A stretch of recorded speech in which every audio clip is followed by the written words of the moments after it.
get the 19th, please try to. No, 20th, no? You covered part. You hadn't quite finished one. Yes, quite 19th, and we were halfway through perhaps. In the 19th, that we were dealing with the force of life, which is not the life force as a representative of the supramental truth consciousness. That was what we were dealing with. And in that we were trying to show or to understand that all the derivatives here that happen to appear to our mind as if they were result of the inconscient are in fact supported, guided, and governed by a veiled truth consciousness. What to the mind appears as a chance world or world of accident or a world of inconscience only, when seen from this point of view, it appears that what we know as mind, half knowledge and half ignorance, is a movement projected for effecting the division of the infinite into the finite. It is a movement necessitated by, bringing the necessity of keeping the evolved egos or forms into which one soul has cast itself into, and to keep them separate in order to evolve a world of relations, a world of mutuality.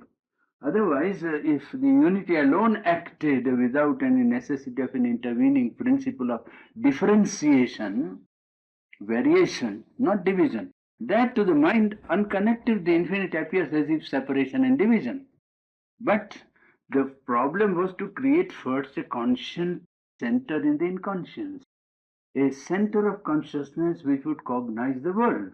That was the problem. And nature succeeded first by involving the physical, the vital, and the mental individuality as we know. And this individuality is the first cognizing center, subjective center of the whole inconscient world. Well, now, having created this individuality, nature has got to then preserve this creation and see to it that it does not again merge directly into the one without fulfilling its multiple function in the universal. That it must. So it has to guard these separately created egos. Not guard means keep the form separate so as they can realize the unity of soul and evolve a world of a pattern of relations, pattern of mutuality, a pattern in which interchange takes place so as to create a universe, a cosmos. Universe is not a manifestation of one element. Universe is a manifestation of multiple, infinitely varied elements into a world which at least has some homogeneous principle, something that holds it together. Otherwise, it's not a cosmos. Otherwise, it becomes a chaos. So, having created this, its interest is to see that mind is kept as an instrument, first to give a shape to the infinite and afford it a finite form, and secondly, to keep the finite individuated forms with a demarcation, as I said yesterday, without division. You see, a demarcation is necessary for practical purpose in a world of matter. Therefore, mind will be then, though governed now indirectly behind the veil by the supermind, afterwards, when the supermind comes to the surface, mind will not be abrogated, mind will not be reduced to a position of non-existence either, or be rejected as an illusory instrument, but mind will be utilized for carrying out directly and consciously the purpose of the supermind, the truth consciousness. That will be its task and its office, function of turning the infinite into finite form, giving it a soul form, so to say, for manifestation of the infinite, and then to hold these separated egos together apart so as to create a world of relation. This will be its task at that time. Now, we were dealing with life. That was the problem, isn't it? That if mind is a veiled working of the supermind, what is life? And we try to see that life is not merely a something that is evil or delusion, or not something that is of the nature of insanity, but it is action of the eternal, movement of the conscious force of the eternal. It is the cosmic power which builds forms, energizes them by stimulation, integrates and disintegrates and renews the forms again. You see, brings the form into existence, again reduces it to non-existence. So disintegration and renewal, that is the process of life. We saw two or three things, isn't it? That nothing in life that is manifested perishes, all renewed again and again. It seems to perish because there is a process of life. Death itself is a process of life. And so we saw also that all existence, wherever life manifests either in the plant, animal, or man, the characteristics are the same. Assimilation, taking, outside life into itself, assimilating the life, digestion and respiration, and so in processes. They are all processes of life and not life. That is what we were seeing yesterday. And it is an element which is present everywhere, even in what appears to us as inconscient. Life is present in the earth, in the material elements, because that is an expression of life. It is not devoid of life because life takes that submental, or you can say subconscious form, but life is present there. If life was not present there, it wouldn't come into existence. That is the basis on which we try to see this problem of all-pervading imperishability of life. Response to stimuli also is a sign of life, and so on. I think we have done with that, isn't it? Yes. And we were seeing about the existence of life in matter. In plant, it is only a nervous sensation and a response, indicating the presence of feeling of pleasure and pain, waking and sleep, and suffering and fatigue, and so on. And even in metal, the same tendency has been located by science as fatigue of the metals and so on.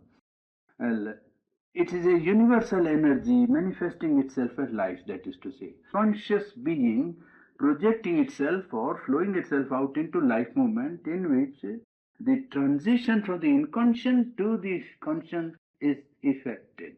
So life is a mid-term between the inconscient and the conscient.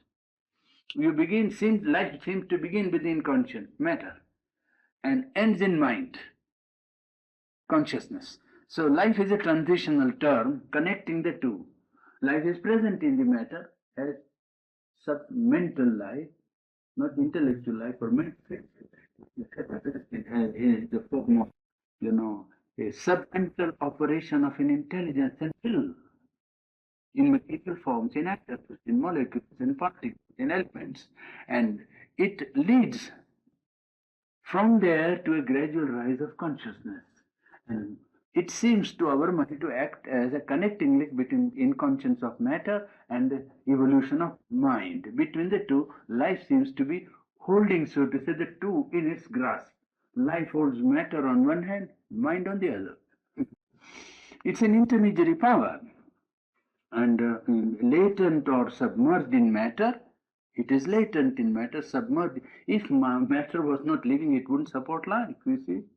If some element of life was not present, we cannot live on that. What matter? You see, life is supported by matter because some common, life force is there, which living organisms are able to assimilate from what appears to be inconscient matter. Mere inconscient matter has something, and that's why its power latent or submerged in matter, and it is actually delivered of its own force into, well, submental beings, the first preliminary, Buddhist beings that died out, elemental beings, and gradually, finally, into the emergence of mind with full dynamics of the life force.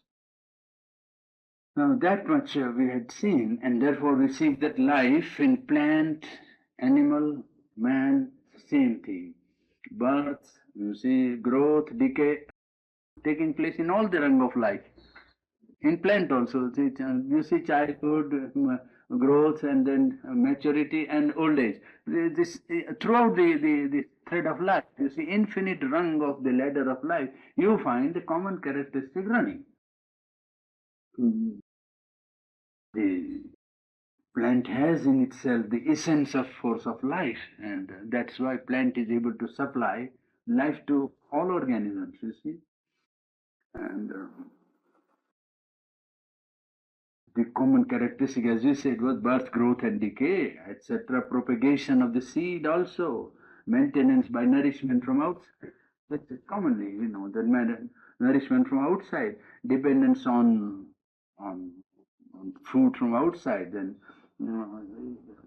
sleep and waking, infancy, maturity, and old age. And these are characteristics which you see in all forms of life, infinitely varied though they might be in their expression, still the processes that seem to be common are well defined easily to our mind. Life is involved in matter, as we saw, and by a pressure of life from above, it gives rise to the forms of life. Material energy creates not groups but aggregates. See, in the insect world, you find a whole ant hill or beehive. If you take, you feel the first, instinctive beginning of collective consciousness. You see, in the beehive, ant hill, the orders of the biological world, the vegetable kingdom, you divide the whole vegetable kingdom into orders, biological order, and each order has common characteristic. It's a group. So that the beginning of group life goes right up to, you see, from vital life, animal herd instinct, and the coming gathering together of animals, to the working of instincts as a social organization, more perfect than even human organizations. You see, that is what Maeterlinck wrote in his book, you see, Study of the Ant Hill. He said that they exhibit a social organization which man has not yet reached. Perfection of it is there. The automatic instinctive working. But the root of collective life is to be traced there. And even in matter, where consciousness is not present directly, the pressure of this collective drive of the universal manifests itself in aggregations. Atoms, though not conscious, aggregate together. You see, are brought together and clasped, so to say.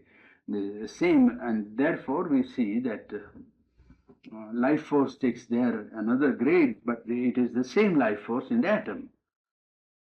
Universal operations, in a consciousness, and force is acting on and even in matter. So the first form of life is subconscious vibration, where the force of life is asleep, so to say. In matter, the force works only at vibration. Now this vibration is really rendering of consciousness in terms of energy. That's all. It is consciousness rendered in terms of energy to us. It is consciousness. And there, the point to note is that this vibration is subconscious, indicating that life is asleep there. That's all. It's not absent in the sense of non-exist. It is there, only it is asleep. And when opportunity arises, when the pressure is exerted, when life comes into existence in the insect, in the amoeba, the small beginning of vegetable kingdom, the first, atom, or you say unit of life, the protoplasm and the amoeba, which divides itself into more and more and more until it builds up the whole world, so to say. There you see the beginning, that life is released, first of all, from that sleep which it had when it was in matter. And then when second stage comes, it is a response to outer stimuli, which appears to be not a mental response, mental reaction, but submental, automatic, on a life plane itself. When you touch the plant, mimosi plant, you know that mimosi, if you touch, it shrinks immediately. It is showing the automatic response of the nervous system to outer stimuli, where mind doesn't seem to be present, but response is there, you see. Now, you take in the third stage when life evolves, you get a conscious response of the life organism to the outer stimuli. That is to say, in the human being or even in the animal, the response is conscious.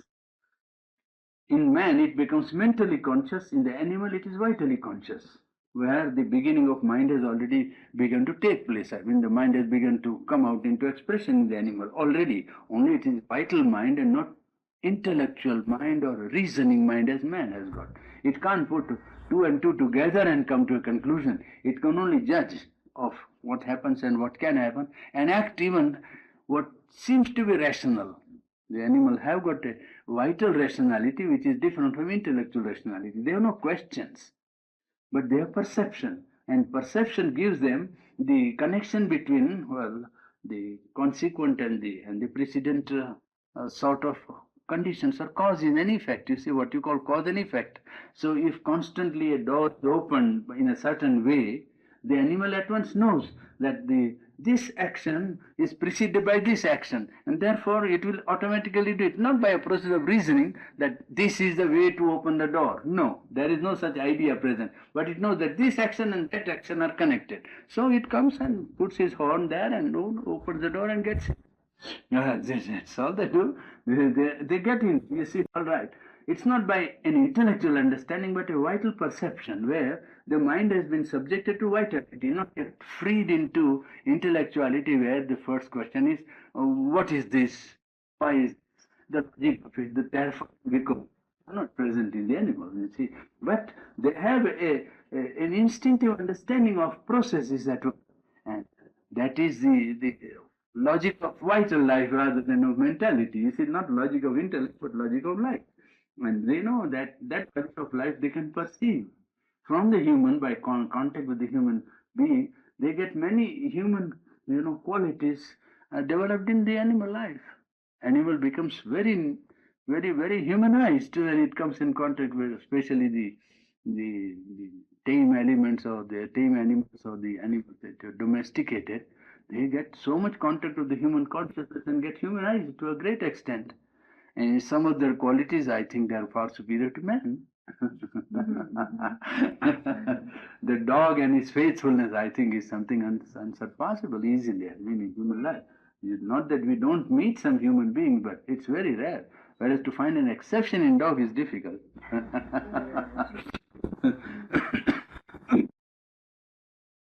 So that we see this development of this life force in this triple formation, isn't it? Now I think that brings to the end of the whole thing. Yes. Life as nervous energy carries the force of form as a sensation to modify mind. Now this is one perception which is here. You take life at one end. It becomes nervous energy in the vital being. And when you say you see, what is seeing? Seeing is form carried to the mind as a sensation, is it not? You don't get the whole form inside, that can't be done. So what happens is the form is carried to the mind as a sensation by the nerves. Yes. Now form as a sensation is carried to the mind. What is the form? Material. Form is matter, is it not? Form is matter. Form of matter works as a sensation carried to the mind. Really speaking, it's not form only carried, but the force that is behind the form. So matter as a force or power is sending message to the mind and bring about a change in the mind. And then mind sends for the response, reply, which again can modify the form, means material energy.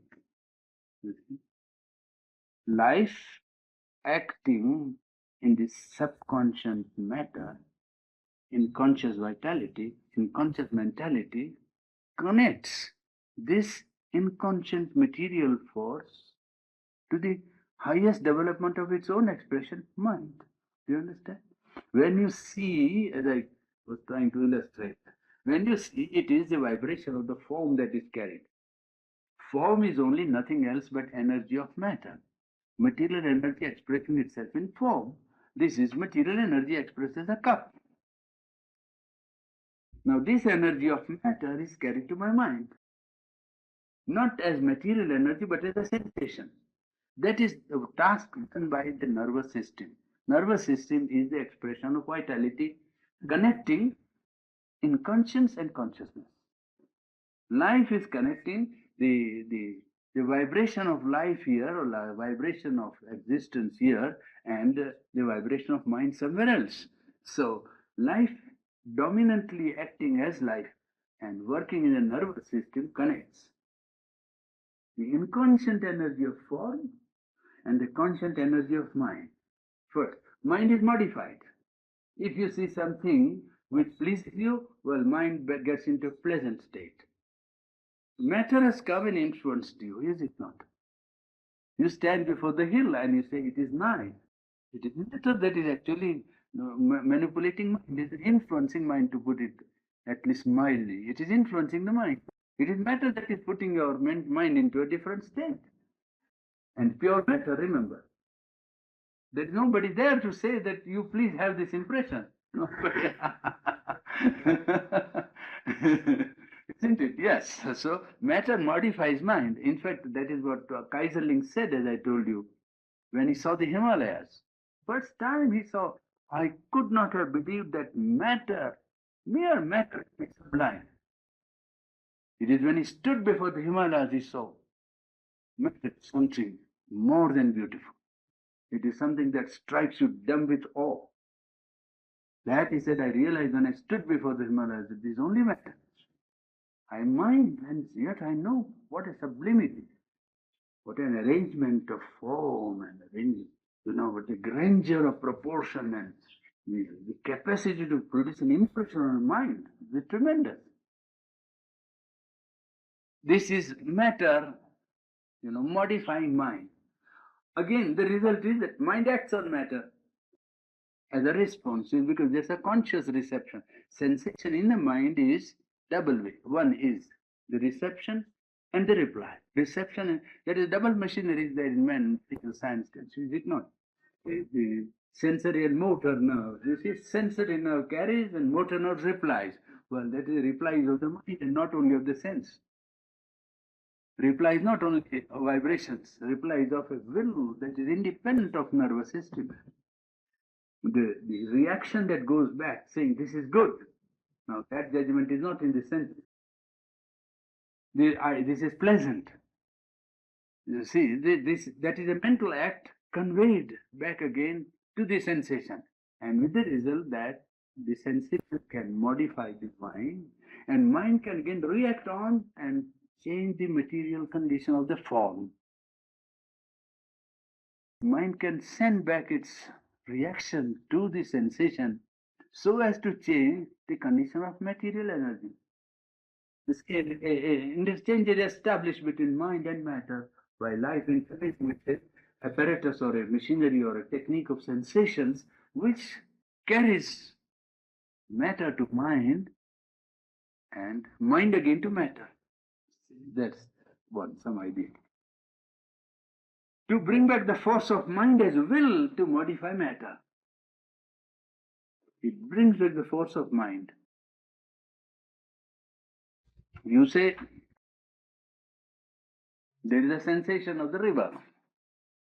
Then mind brings back with reason and science, it says, now, if I can store up the water, and if I can do this, yes, then I can have electricity. Yes, that is to say, mind send back the response. First, it respond to the sensation, then it refer to its reason, and try to see how to utilize it. Well, all that operation comes back again to matter, and mind modifies the state of matter through the machinery of sensation which is provided. Now, 20th chapter I leave for the time being because it is a chapter which refers to, I'll give one schematic idea so that you may understand why I leave it. We have taken the supermind or truth consciousness more correctly, that is a better description. Truth consciousness. Now, this truth consciousness is veiled. Veiled to mind, veiled to life, and veiled to matter. It is behind the veil working now. We have seen that mind is a subsidiary working of the supermind. We have also seen life force or vital force is also a working of the presence of supermind, which is working behind the veil. And this matter that we see is also a working of submental, you can say, submental operation of life, also of mind, and also of supermind. The existence of law in the realm of matter shows the working of a definite will. That there is law in matter operating, cognized by our mind, shows that there is here a will and also an intelligence at work in matter. And in matter, this expressed in life, this matter when it expressed first in conscience, then it is desire. This inconscience becomes death and it becomes incapacity. The chapter that I am leaving out is death, desire, and incapacity as elements or as functions that take place on the plane of matter. And each one is a distortion of the true working of the supramental. These are its expression in life. Matter, when it expresses itself in life and tries to control it or expresses itself there, then it becomes, well, return to its inconscience is death. Desire is its part, is the impulse to possess the all, and incapacity is power to take the whole of the omnipotence and manifest it. Well, when they are absent, then the opposite of it is felt by the living organism. Living organism feels the impact of matter as death, desire, and incapacity. These are the working of the element of inconscience in matter operating in the present world, particularly in the field of life. Particularly in the field of life, the inconscience works as an element bringing about the end of the organism, a constant devouring hunger of desire in all living organisms, not only man, all over the hunger is there, which manifests itself as desire.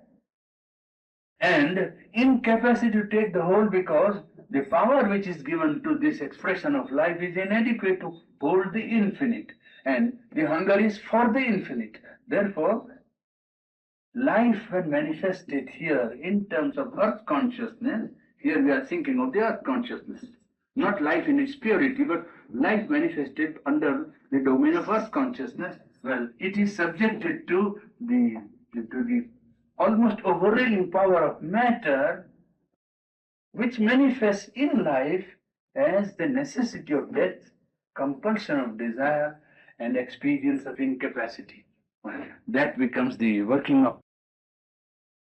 And the existence of law there shows that it is not merely against something, but because the supermind operating there as a law dictates to this divided life and divided mind, working under conditions of ignorance, that it should be subjected to this condition. Otherwise, well, the evolving organism will not make an effort to overreach, go beyond the formula of mind. The necessity is that the organism that is manifested in life with mind must overleap the present formula. And if it can't manifest the Satchidananda, the delight, consciousness, and existence of the infinite now in terms of its material existence, then it must necessarily pass through a temporary phase of death, desire, and incapacity. It must pass through that phase in order to go beyond. This is a condition imposed by evolutionary process working in the medium of inconscious matter. It is necessary and a condition. So, and even in that working, the existence of law shows the operation of the supramental or truth conscious will. That is what this chapter means. So all the three we have seen are a veiled working of the supermind. That is the chapter up to 20th brings this subject matter to a close in one sense. Mind, life, and matter. Well, all the three, the world in which we live is governed by veiled operation of supermind. Truth consciousness is there. Therefore, more important general conception that emerges out of it is that world is not a play of falsehood. One, that it is not anti-divine element that have brought this desire, death, and incapacity into existence. That it is a operation of a truth consciousness working under the conditions of material inconscience. It is not as it were, now that there is desire or now that there is ego, well, world is ignorant, world is unreal, or man has no escape, or there is no chance. Well, that attitude itself is wrong. Wrong in the sense of being partial, takes only temporary condition as if it was permanent law. The conclusion that he, substantiate through all these long chapters is that this world, ignorant, full of problems, suffering, conflict, evil, pain, suffering, death, is a working out of an omnipresent reality. That even when not perceived, even when from behind the veil, it is the truth consciousness that is working. So that behind all the distorted operations and expressions of that, it is that which is really driving the course of evolution. Therefore, world has to be understood as an expression of the reality. And therefore, possibility of bringing that truth consciousness into, you can say, an open expression or an evolved, as an evolved element in the total process of cosmic manifestation becomes the problem for man. And next, therefore, is mind as manifested in life. And now we are taking the 21st chapter for the further subject. In the sense that we have seen that life itself is a parent of this death, desire, and hunger and thing. Because this life is expression of infinite conscious force. And because it is infinite, it wants to possess the infinite. In trying to possess the infinite, it gets an infinite hunger of devouring everything. An infinite hunger of devouring everything. Well, that becomes its badge of what we feel as imperfection. But really the drive is to express the infinite, to possess the infinite. So life is the parent of this death, desire, and hunger and incapacity because it is a dark figure of the superconscious force. Life itself is a dark figure of the superconscious force of infinite existence, consciousness, and delight. It is here the dark figure operating and yet not completely, so completely isolated as to have no relation. Therefore, it feels the drive of reaching out to the infinite all the time. And this effort of reaching out to the infinite of a small being manifested on the bigger ego, well, takes the form of insatiable desire. Hunger for everything. He wants everything, and it's right, because he is all, therefore he wants to possess all. Only he wants to possess in the egoistic sense by addition, you see. Possession by an outer act of seizing, so to say. Well, that the limited physical organism and vital capacity, which is also limited, it can't hold the whole thing together like that. It can only hold in an inner act of self-expansion. It is not possible to possess the universe, by an outer act of seizing it. It can only be possessed by widening the consciousness to include it within oneself. Well, that is what the solution is hinting at. But here, he is telling us first that it's a dark figure of the superconscious force, and its drive is towards immortality, towards infinite delight, towards omnipotence. That is what life is in its origin, is the truth consciousness. It is that. Well, it wants to become that here now. And in that, we see now a triple manifestation of life. Where does this life now tend to go? Let us see. Only take life now, because that is the fulcrum of the cosmic manifestation, life. You see? Life, you take life, universal life. First manifestation, the second stage, and the third stage. Fourth we will indicate as the tendency towards which it is going. The first state is infinite division. Life subjected to infinite division. Second, well, division is there, but also some sort of capacity to increase. In this division, first, let me put here all these elements. It is subconscient. Life first, subject to infinite division, gives rise to atoms. Gives rise to atoms because that is the limit of division, and it is subconscient. It is only physical energy. Life here becomes physical energy. Please remember, it is life we are dealing, not with material energy. Life becomes here physical energy. Yes. It is therefore blind, you can say. The force is blind. Physical energy is blind, but yet potent. Very powerful action. Because you can't resist the action of a material force, electricity or magnetism, light or heat. You see, potent action of energy in the physical world, and this is manifesting itself in the physical world. Now, it makes clear that this physical world is expression of life. You follow? You catch it all right? You see? Life's first manifestation is to us, to the mind, of course. Infinitely subdivided existence, and that is atomic existence in matter, here. And there it is subconscious. Atoms don't act consciously, but still they act as physical energy. All physical energy is conveyed by life manifesting as matter. And this physical energy is blind to our view, to our mind, but it is full of tremendous power. You can't resist it. It is omnipotent almost on its own level.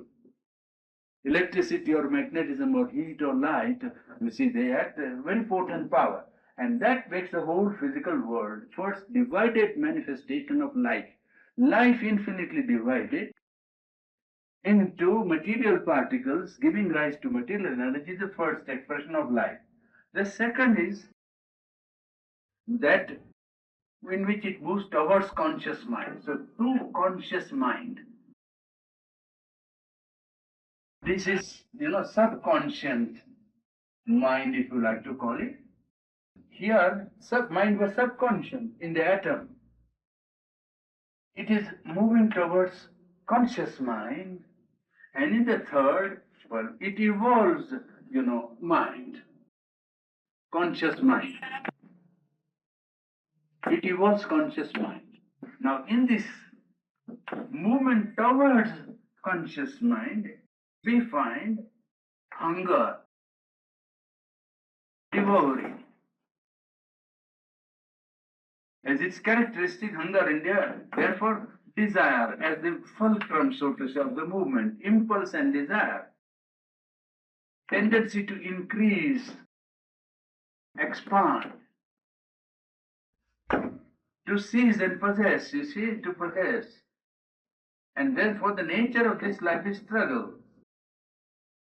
Nature of this struggle for life, you can say. Well, all the laws of Darwin are included in this second phase of life, you see. It only doesn't try to survive only, but also to possess and perfection, you see. For survival, not only for survival, but also for possession and perfection. This is what life wants to do here in the second stage when it is moving towards conscious mind, towards the increasing degree of consciousness. The third stage is when the mind is evolved. When mind is actually evolved, well, then it brings a new possibility of solution when mind is brought into existence. The third state is life is it brings not only strife but association as a necessary element. It introduces as a principle of preservation of individual, even the individual here in life feels that his preservation also depends upon association. Mind brings this to this evolving life. Life that is evolving, life is made to understand, even individual life is made to feel that association is a principle for its preservation and progress. When life becomes conscious, evolves mind. And mind succeeds in convincing life, even individual life, that if you want to live and progress, well, you must resort to association. This is the second division here. And it accepts the necessity, acceptance of the need and desire for interchange. Here the interchange is by force, under a blind impulse. Here the interchange is intellectual, conscious, with understanding. There is interchange here, but that is an interchange under drive of passion and impulse. You see, in the animal life or in the plant life, there is interchange all the time of life force. But that interchange is not conscious and is not a result of an understanding and acceptance on the part and the need of understanding the need of association and preservation. There it works only as an instinct, a drive of impulse and passion, and from almost the subconscious level. Whereas here it becomes necessity of interchange and a desire for interchange and even self-giving. Self-giving in the form of love.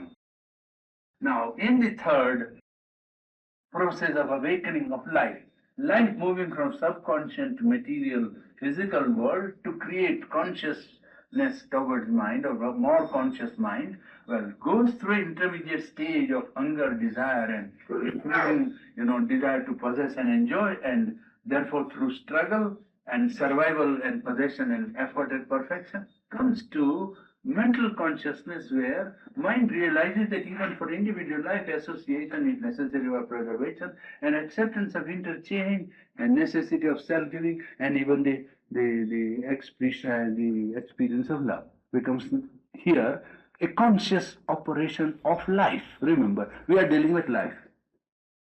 Fourth stage now becomes necessary. These three have been, so to say, passed by nature, by life. Life has gone through these three phases. The fourth is the one in which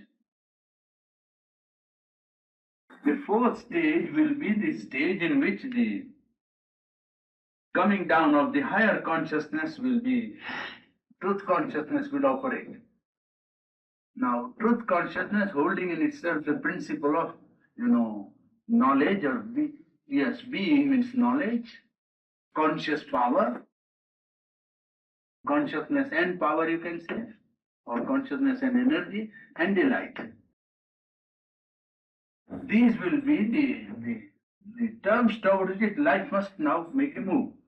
But two principles have emerged in this study which we have done. The two principles are, first, will of separate ego, will of ego, to be distinct. You call it, well, evolution of a subjective point of expression. You see, the will of ego to remain distinct all the time and guard its identity. This is what life does. First thing that emerges when you study life, the two things that emerge in the process of life evolution is emergence of a sense of ego, I, which constantly wants to preserve itself and wants to preserve its distinct personality, and doesn't want to guard itself against all, annihilation. That is one. And the second thing is A compulsion is imposed upon it when it reaches the third stage. When it reaches the third stage, then a compulsion is imposed on this life. Compulsion is imposed, well, to fuse itself into others, something else than itself. This is two contradictory looking things, but it is true. The two things that emerge out of the three levels through which life has passed, the three, stages through which life has passed is, first, the preservation of the subjectively evolved entity, individuality, and secondly, a compulsion to the individuality to fuse with others, a mutuality, a necessity of association. That is what is poetically put several times, that what is it? Solitude of Alexander the Silkart, no? All I survey my right, there is none to dispute. Yes, you see? Yes, that's it. Solitude of Alexander Silkirk, is it not? Yes. Yes, that's right. It just came to my mind. I was thinking whether my name was right. The name that came to me.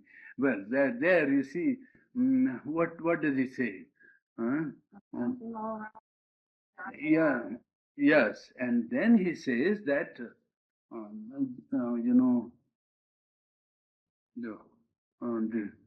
solitude. yes, oh solid weather where the sages have spoken of thy. You see, yes, oh solitude where the charms of which the sages have spoken. And what is it? Better dwell in the midst of the love. Love. Place. That's right. You see, better to, yes, yeah, that's right. The line is long ago gone in from my mind, but it was trying to come hard, and it's good you put it in. That's the correct condition. That is the imposition of this one that is put. You see that man prefers to live in the midst of alarms rather than to live in the solitary place, a horrible place. He doesn't like it, because this is an imposition, compulsion to fuse himself into whatever else. It may be an ideal, it may be something, it may be a purpose, but more than his ego, whatever it is, it may be a person, it may be a group, it may be a nation, it may be a society, it may be ideal of bringing truth into life, or perfection into life, or justice in life, or democracy into life. But you are dealing with the group. You see, you are compelled to fuse and interchange, and mutuality is compelled, the reciprocity becomes the process, you see, at a certain stage when mind has been evolved by life. Now, third point is, when nature has created the stable individual that was infinite to finite, is it not? That was the infinite to finite. When nature has succeeded in creating stable individual, then she reverses the process.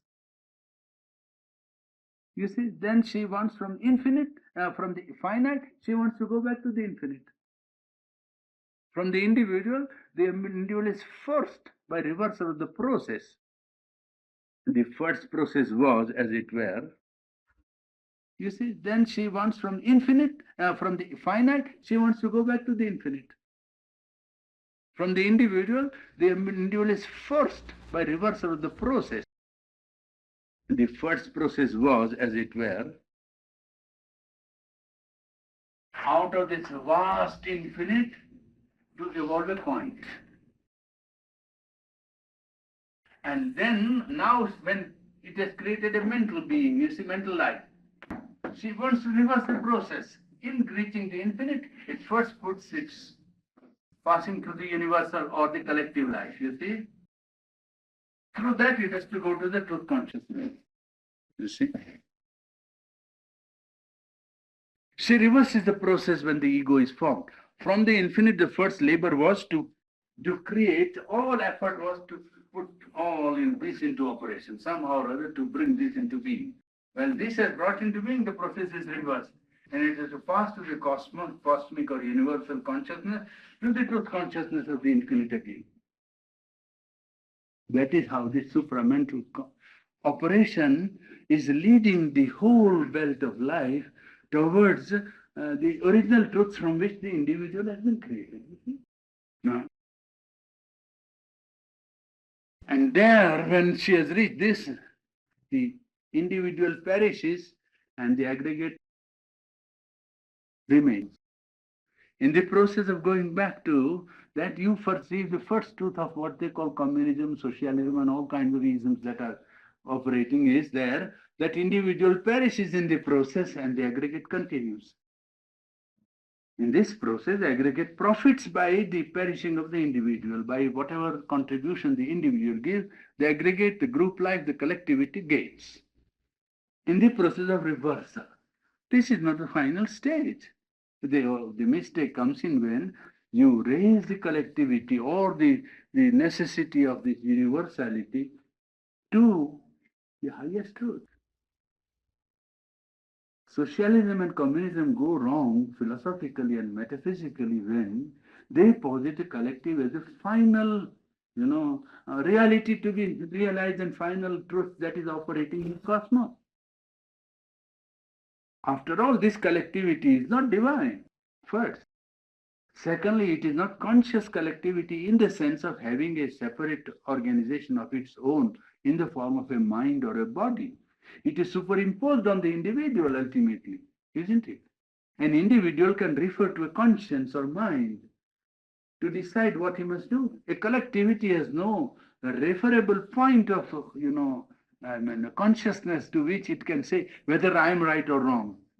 Well, you elect for 100 people and they sit down and say, we are the collectivity, and each one is an individual on whom the collectivity superimposed the national consciousness or racial consciousness or the humanity consciousness of the whole humanity. And they sit down and say, now we decide. It depends on their identification with the total, first of all. Very often the individual is egoistic even there. And his ego is not submerged into the larger collective ego of the race or nation or humanity until he becomes identified in the soul, not in the mind, not in the interest, not in the power aspect of the collectivity, but in the soul aspect of the collectivity. He cannot know. And this soul aspect, you will see if you study carefully, it comes out in existence or in operation only when there is a great crisis. This soul comes into expression of the collectivity when there is a crisis. When England is faced with war, forgets empire. It forgets empire. It says democracy, freedom of thought, association, and Atlantic Charter, you see. Not in England, America, or any country. It is when the crisis is there that the individuals that compose the leadership are compelled to contact the soul of the race, the collective soul. And that collective soul is an emanation of the supermind, of the truth consciousness. It is not something false. It stands on the highest consciousness, which is based on the truth consciousness of the divine. Therefore, it is a personification or a personal aspect of a collective divine consciousness. It is necessary for the whole of humanity. Whatever contribution a collectivity has made is a contribution for the perfection of collective life of mankind. And it is at that time that you see what that nation's soul is capable of and for what it stands. It is then through the crisis that we see, oh, England is a great race. You see, that there you feel that it's a great nation. Because she could forget at that time this interest of empire and keeping up somehow or other. And Hitler actually promised to keep what he called the ramshackle empire. He actually said, you can keep your ramshackle empire. Yeah, no, said I won't. That is the spirit, and that is what that is what ultimately brings the soul of the race to its fulfillment. There was a talk in Rotary Club in Bulawayo. You see, Bulawayo is South Rhodesia. It's a hotbed of color bar. And I was called upon to address those people, all Europeans of the South African type. All very happily tappen people, but thinking themselves very, because they are keeping down the black people there, you see.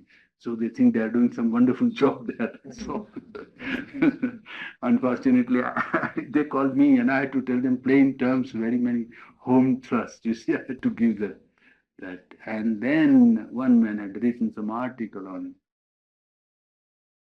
England's policy and policy of America and England with regard to Africa. And he made out a case that this is a wrong way of dealing with African situation.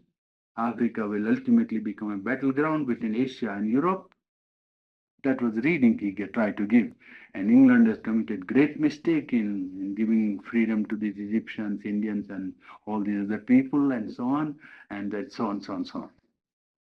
So I told him, look here, until this rotation is 45 or 30, 2 or 3 were even from Cape Town, South Africa. And so I said, look here, we are living 1,200 miles from the coast. I was inland, you see. And therefore, we are almost living in the 17th or 18th century, I'm afraid. Thoughts don't seem to come here, the recent and the latest development of human consciousness. It doesn't seem to come here.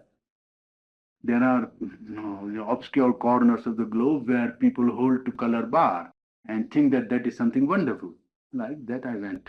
Then I showed that the writer, Mr. Wilson, has tried to say that England has committed a great blunder in giving freedom to India and getting rid of her empire.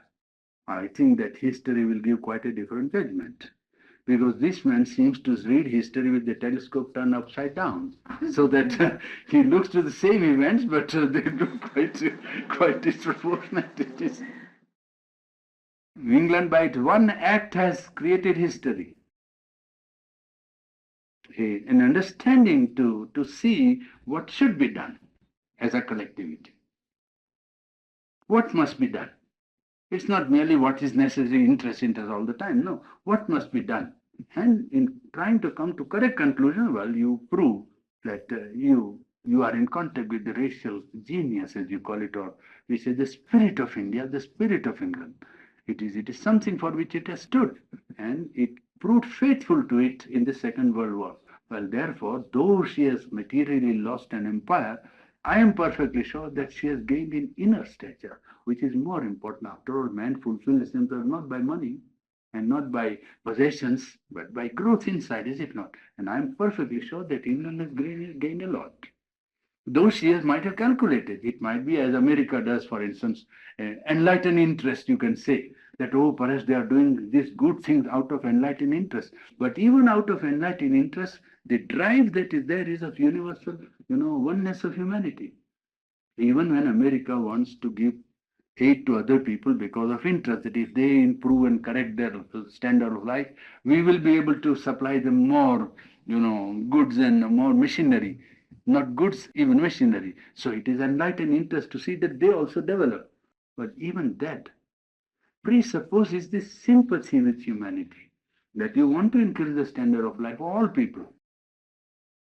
This is universal movement, you see, and it is first thing that shows that humanity is already being one. It is becoming one. It has become one already. That is the sign. Well, that's the way to look at it. Now we are looking at this problem from the point of growth of life, and I was trying to tell you that those systems of thought or reconstruction of life on the basis of collectivity as the ultimate truth or reality will stop halfway and therefore give a false lead to mankind, because collectivity is not divine by its constitution. Collectivity is a truth which is in the divine. Well, collectivities, as they are constituted, they are as selfish, as egoistic, as full of faults as an individual, perhaps more, because its faults can ruin a nation. It is titanic, you see. One man committing mistake can ruin one family, or two families, or three. But one nation doing something terrible or wrong, well, ruins millions of people and brings difficulties to others who have nothing to do with their problem. So that the imperfections of the collective life have far-reaching bearing on vast masses of mankind, and therefore it is necessary in collective life to see that we do not put the collectivity in the place of the divine, because collectivity, though a manifestation of the universal divine is not divine in its operation, and because it is vast, the proportions do not reduce its ignorance. You see, because it is vast, it can be vastly ambitious, it can be vastly egoistic. So it is only the imperfection of man, increased to a tremendous, colossal size. That's all. Yes. Yes. Now, therefore, well, a decisive change has become possible with the evolution of mind, where the compulsion of association has brought into being. The second stage was the hunger to possess, the desire to go on acquiring. Now, in the mind, it is found that there is an interchange necessary. So, there is a desire to give and receive. To receive. Also, now there is a impulse to give. There is an interchange established. There is a understanding that if one wants to possess, he must allow himself to be possessed. Well, love at its beginning operation, well, it begins first by law of hunger, where the organism or the individual simply goes on receiving and trying to impose and to dictate and to, well, to almost devour. That is mutual devouring. You can see that in nine cases, even in human life, not only the animal kingdom, but in the human life. The beginning of what people was, I quoted that poem, what man call love. It's Shelley's poem. You see, I cannot give to thee what man call love, but wilt thou not accept the worship the heart offers and the heavens reject not, the desire of the moth for the star, of the night for the morrow, the worship of something far in the sphere of our soul. Now there you see the impulse is not merely it is you see possessive tendency, it is devouring. Perhaps it is mutual devouring sometimes, but it is devouring all the same in the beginning. Equal giving and equal receiving. That is second stage. And the third stage is only giving and not receiving when the psychic being is in front. You see, when the inner soul is in front, then the process is only giving and not receiving. Not thinking of receiving at all, not calculating the receiving at all. That is three stages through which even this impulse that is imposed on the evolving, entity is carried out into operation. Three stages. The highest being that into which the individual flies into unity, you can say. It throws itself into the unity. The unity, the individual throws himself into the complete unity there. It means the discovery of a greater self than the self outside oneself. That is the process of love, the discovery of a greater self than one's own self outside. Yes. That is to say, something that is not self is greater than the self. Isn't it? Yeah, that's it. That's the sign of the acme, the top, where this interchange reaches its highest point. Now, mind is now the dominant element in the growth of life and imposes its law on material existence. And mind also cannot therefore consent to be total devourer, because it knows and sees and perceives with its capacity of limited knowledge even that to give is the best way to get sometimes. And it also imposes the law of growth. Well, and tries to tend and move the life force towards conscious unity in difference. This imposition of interchange with others, what does it mean? Why is the individual ego evolved after so much labor again compelled to reverse the process and move towards interchange with others? It is really speaking a movement of trying to realize conscious unity in difference. That is the law of Satchidananda. That's the law of truth consciousness. Unity in difference, isn't it? There, all individuality exists as a variation on the infinite one. The infinite one holds innumerable variations of its own self within itself, where there is no difference but only a variation or a differentiation on the one. Well, the same is the impulse now imposed on the evolving entity. That is to say, the ego here is compelled to admit necessity of conscious unity in difference. Difference is not abrogated. Difference is not regarded as insuperable obstacle to the realization of unity in the midst of difference. So that is the movement towards the realization of the aspect of Satchidananda in life manifested in earth consciousness. This impulse of conscious unity in difference cannot be fully realized in mind. So long as the organism remains confined in mind, as an individual or even as a group, a complete realization of this unity in difference is not possible. It can be only possible by mind or life taking the fourth turn. We have seen life from the submental and subconscious to conscious, then to the mental, and it must go beyond mind in order to realize fully the impulse that is at work. The fulfillment of this can come only beyond mind because mind is only an inferior term of the supermind. It is only an instrument for descent of the higher truths into form to create individuality. And then ascent back again into the reality. That is the office which mind has to perform. Mind is an instrument for descent, so that the infinite existence of Satchidananda can create an individual, a subjective center of its expression.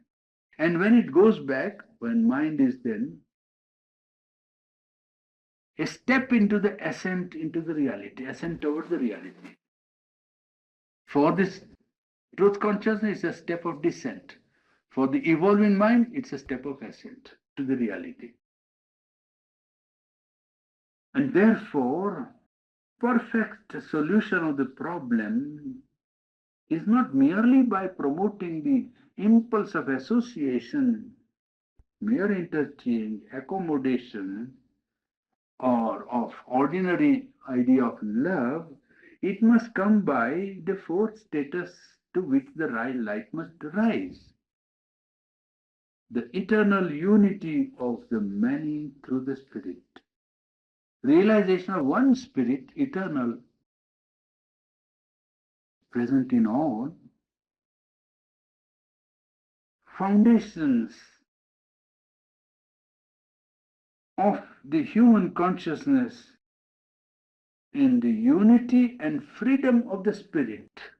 Freedom to have various self-expression of its own being operating on the basis of unity. Well, when one has risen to that status, then a perfect solution of the problem of collective life will be attained by man, by life. We say life, but man, but it's really life. Life has to go to the fourth, status in which unity and freedom of the spirit, creating infinite multiplicity, coexist on the basis of infinite unity. When that is realized, then the impulse of association and collective life will have reached its real fulfillment. That's about that. It's quite colossal. This whole thought is Yes. of collective consciousness, and it's very hard for us to envision this great expansion of consciousness of human beings, humanity, yet greater than the individuals. Yes. Because it has its laws, it has its function. These are the laws which we are studying now, remember? Yes. These are the real laws. Yes. All other laws are derivative from the mind. This is a law that is given to us, or these are the laws given to us by somebody who has the vision of the truth consciousness, experience of the truth consciousness, and also experience of the operation of the truth consciousness. So it is not unrelated to practical life. Most important part of the whole contribution of Sri Aurobindo is that it is not merely a abstract individual experience, but it is experience of a reality which he has tried to not only apply to himself but to a collective life. It is something which he has done so that it is something that can be done. Only we should not think we are now given the problem of the task of solving this problem. No, we are given the task of solving our own problem. You should not be overcome by the proportions. Naturally, when he wants to give you the solution, he gives you the vast cosmic background to see that that alone is a solution. The whole logic of it boils down to this, that don't look to any other solution because this is the solution. Other solutions are good on their own way, like palliatives. You see, you apply a remedy for a disease because you see that there is a boil, so you apply something and get rid of it. But unless the system is, you see, purified and the possibility of the boil reappearing is not obviated, it will be there again. What he is suggesting is a radical remedy. And radical remedy, people don't want to try. It will be easily understandable. They don't want to try radical remedy. They want something I can do tomorrow. So he said, all right, then 5-year plan. Then you say lending out land and lease, or you do this or that. There thousands of things are there. I want to do now and here. All right, you do something now and here. Good. It is in the same direction. It is not opposite. It's all right. Even an opposition has to ultimately help this movement. We don't say that this is therefore they should not do what they are doing because they can't do anything else. So it is better that they do something. See, they can't do anything else. So what's the use of telling them to no stop? They must do what they are doing. It's good. It's not the solution. It's all right. It helps a little way, a little push in the right direction. It's all right. Nothing wrong. But it's not solution. Solution is what he's finding out. Because then he shows you the whole panorama of life. The whole of life and how it has operated up till now. It is not as if we are talking in the air. We are talking somewhere very well grounded in the perception of the world as we see it with our mind. That we see the material world, we see the animal world, we see the plant world, we see the human world, and we see the life as the fulcrum over which the whole process is proceeding. And it has reached the stage of evolving mental consciousness and conscious individuality.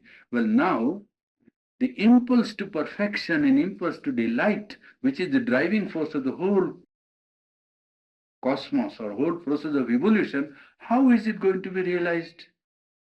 The impulse to experience of delight, perfect harmony, knowledge and will completely indivisible and harmonized in human life, individual and collective. But then one has to reach the higher stage. One has to open to the supramental consciousness or truth consciousness and allow the truth consciousness to descend here and govern life and mold life. We are thinking, or most people are thinking, that we will have to do the whole job. No. We are thinking that truth consciousness is important, which is not true. You see, the idea is that if we don't do, nothing will happen. No. If you open to the truth consciousness is dynamic. God is not somebody completely devoid of power. So if truth consciousness is consciously, allowed to descend, or an opening is made for it to descend, it will work. We depend on our sincerity and our aspiration, but more we depend upon the power that will work. You understand? We are overcome when you think, oh, I have to do so much.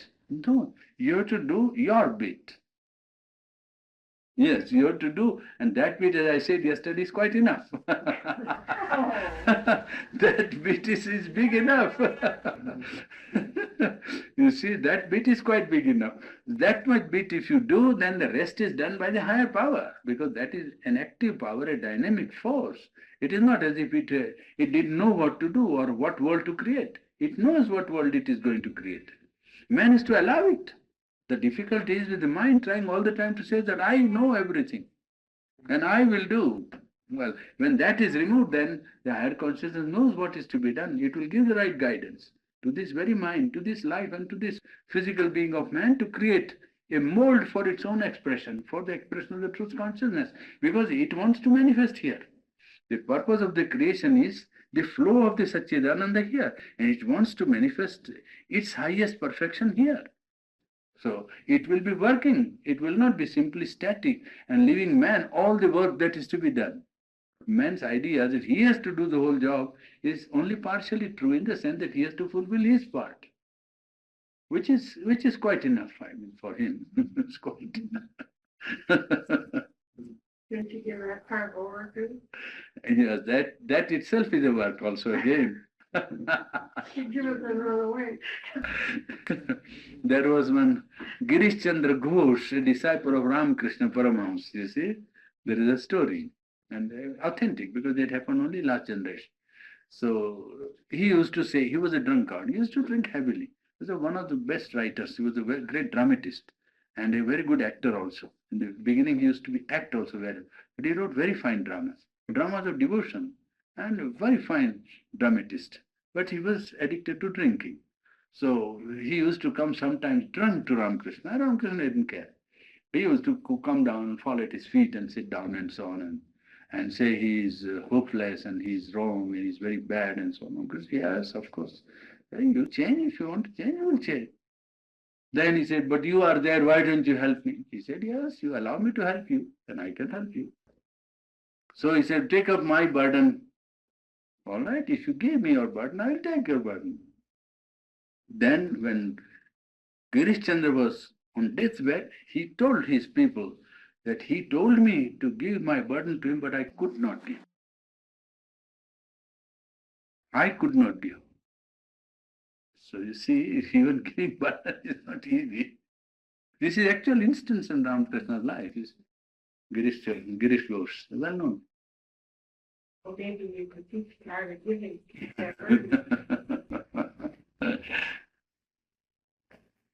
And afterwards, I think he conquered that impulse.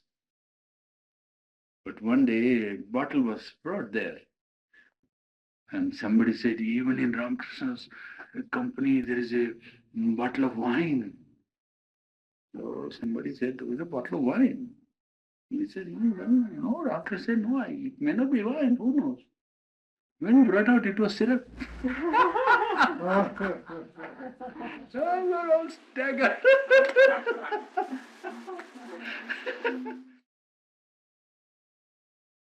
But every day, you can't demand that from the Supreme, but it can.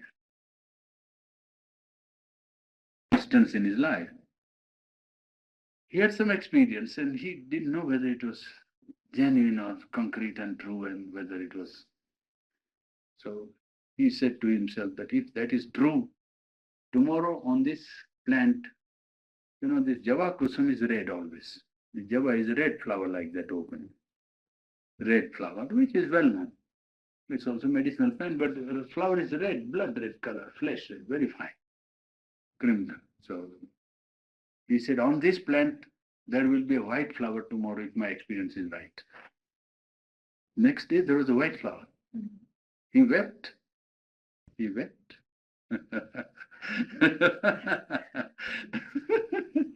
To have demanded such a thing was not right on his part, he thought, you see.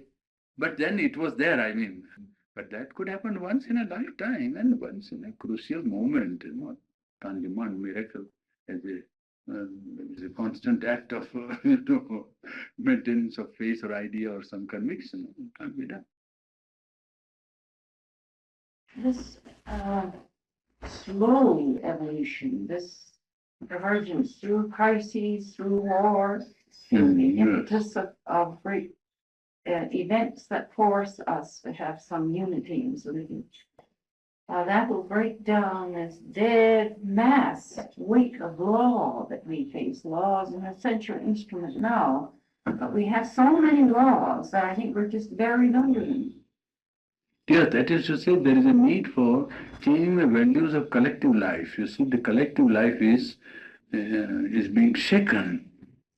You know, it has been shaken by these two world wars, and it is not finding its right direction, except that nature is forcing the coming of unity on this collective consciousnesses all over the world by fear and by interest and by many other factors, except the most important, the psychological factor of knowing that we are one and the world is one, which is very simple.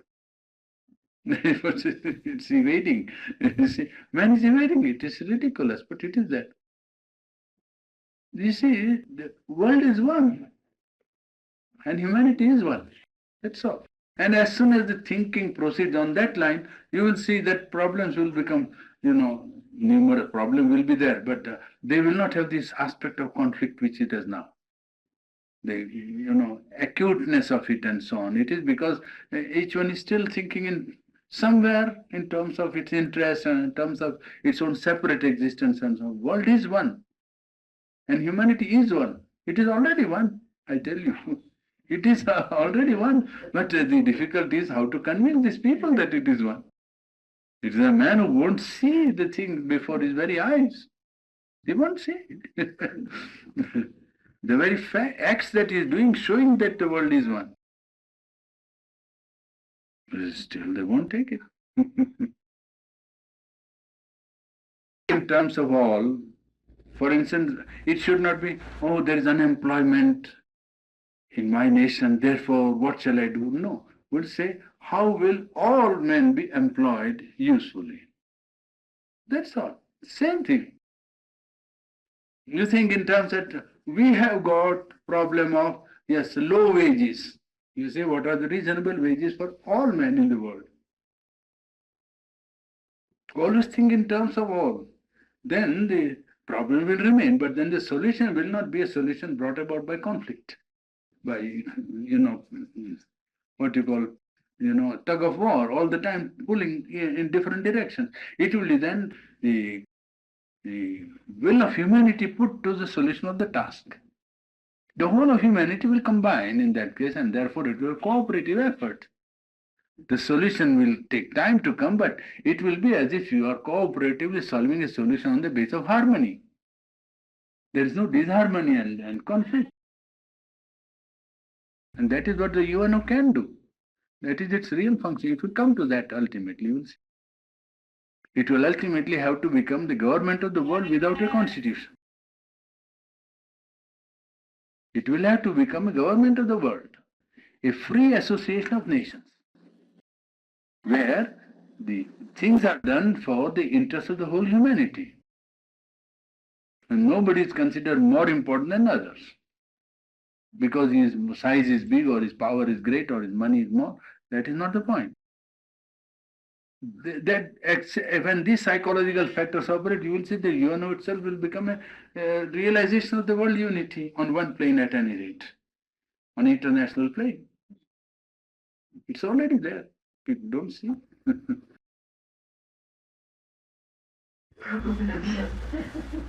Whether individual or collectively, yes, that's it. My problem with me. Wave of realizing this unity after the Second World War, perhaps that might ultimately come to something. But if a proper understanding is there, it might come quick. Proper understanding that ultimately this has to be done. Well, as soon as they realize that this is to be done, everybody will set to that way, you see, and not go on pulling in different directions. Then the thing might come much more quickly and be more effective, more efficient also. The organization will become more efficient in tackling questions. If you, the best solution that you think of is the bringing in of the truth consciousness into dynamic, of life, dynamics of life. You bring that into, and allow it to work on life. Well, that is the most potent, power that an individual can bring to bear upon this problem.